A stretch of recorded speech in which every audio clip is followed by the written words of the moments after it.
Hey everyone, welcome back to BC Labs. Today's video is going to be about the new Cyberbrick product from Bambu. I know it's been a while since I put out another video, and that's just because I have a lot of projects going on in the background, and I'm hoping to roll some of that stuff out a bit more frequently to catch back up. Now, I know that I was a bit critical of Bambu last time around early this year, especially after their major changes to their communication between the printer and the computer. And, those changes are still in effect.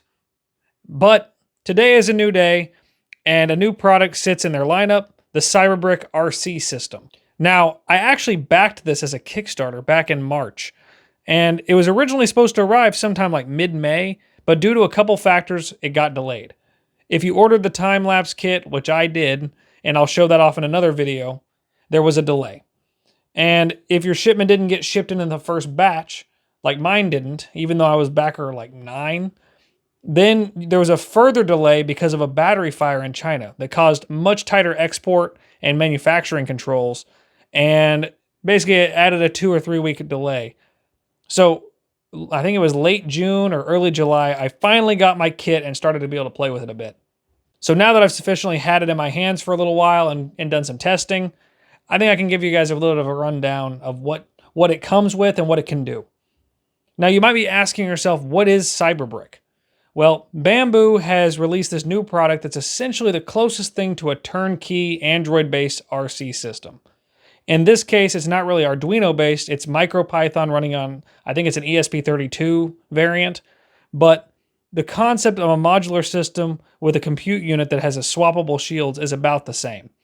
Now, each kit comes with at least 2 core modules and one of each type of shield, a transmitter and a receiver. Now, this allows you to quickly connect a controller that is entirely 3D printed with a robot or car or other creation that's also entirely 3D printed.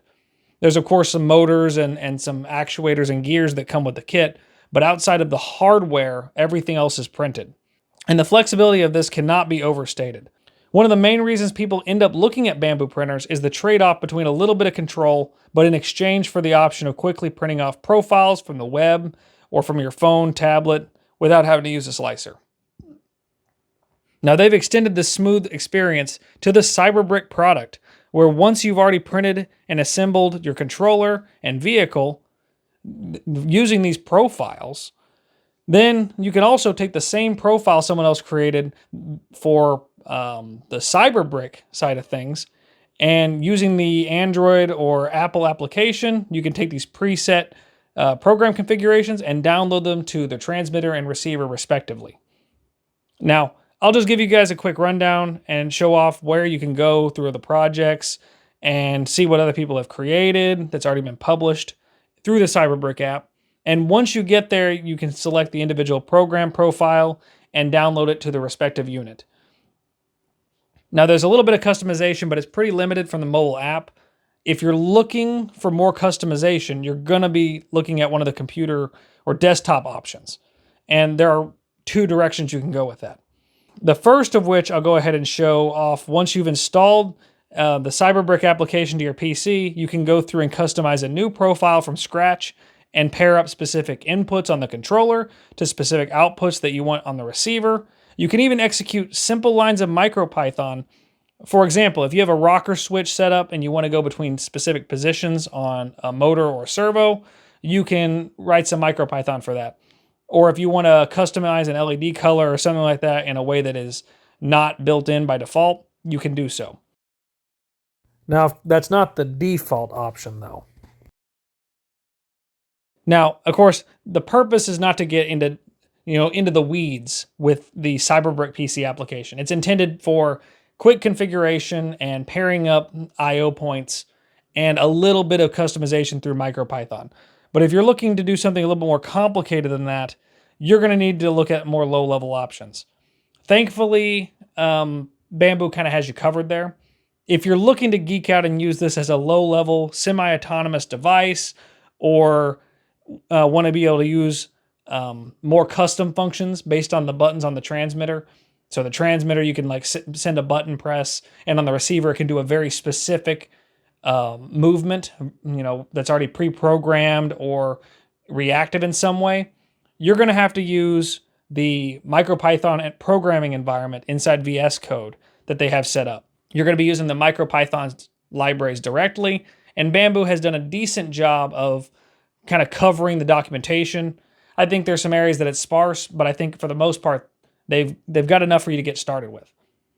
Now, if you're doing this on Windows like I did, I believe it ended up using Chocolatey, and it had a Node.js that got installed as part of the system, as well as you need VS Code, which is a quick install, and a specific extension for VS Code. I'm blanking on the name, but I'll show it. I'll list it on here in the video.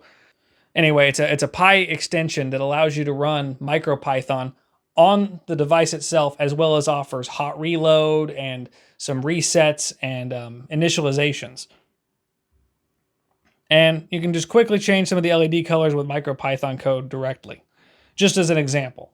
Now, one thing to note is if you're trying to move the motors and servos, you'll need a battery connected because either the computer can't source enough power, or there are diodes and protections to keep you from drawing too much power from your USB port on your computer.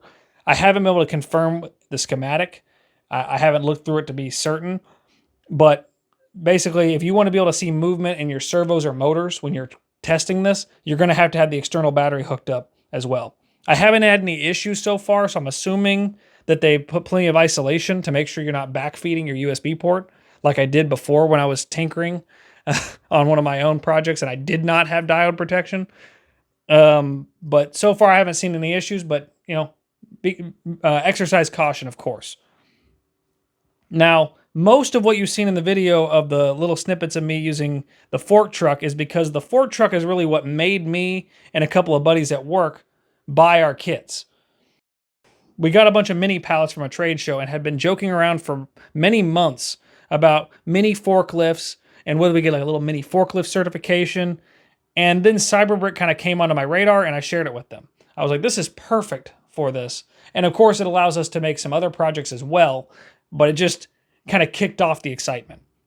I'm just excited because I feel like this has the multiple purposes for me, where it's a way for me to quickly prototype a product or design before actually going through the effort and having to build a custom PCB or sourcing a bunch of drivers and microcontrollers and having to figure out how they all talk to each other.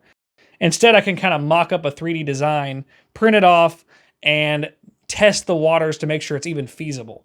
You know, you're kind of limited on how big of servos you can currently use with this and what kind of motors, and you're kind of have to gear things up and maybe slow things down in exchange for torque. You might have to end up gearing things up or down and kind of sacrifice either torque or speed, but at least you can get motion. You can get most of the movements you'd expect and kind of test out some things for a custom little bot or car or whatever. It's a good jumping off point. And it's just nice to be able to piece something together and make sure it's functional from a mechanical and basic controls perspective. I have a lot of issues where if I can't see progress, I can lose motivation. So I think it's a good way to get a little bit of instant gratification while validating your design before moving on and putting a lot more effort in.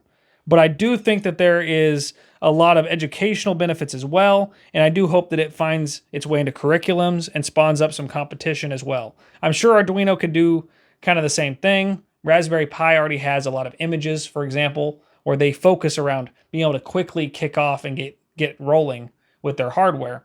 And all it really takes is going a little further to start the communication between those two modules. So establishing that, I think there could be some competing products on the horizon in the future, and competition is a wonderful thing in a space like this. You don't want anyone to have complete and total domination of the space, but I think this product is going to take a large bite, especially if they keep growing the amount of shields that they plan to support and improve the MicroPython libraries. Now, anyway, I just was really excited to share this with you all and kind of get other people's perspectives as well as get it on your radar, because I would like to see what other people are able to make with it. And I'd love some suggestions on what cool projects I can make and show off.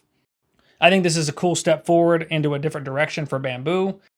They've already been branching out with the H2D, allowing you to do laser stuff and cutting and really just a whole other gamut of abilities you have with that printer that I haven't been able to test myself. So there's no content on it yet. Once I can get my hands on one, I definitely will. talk about it and show it off.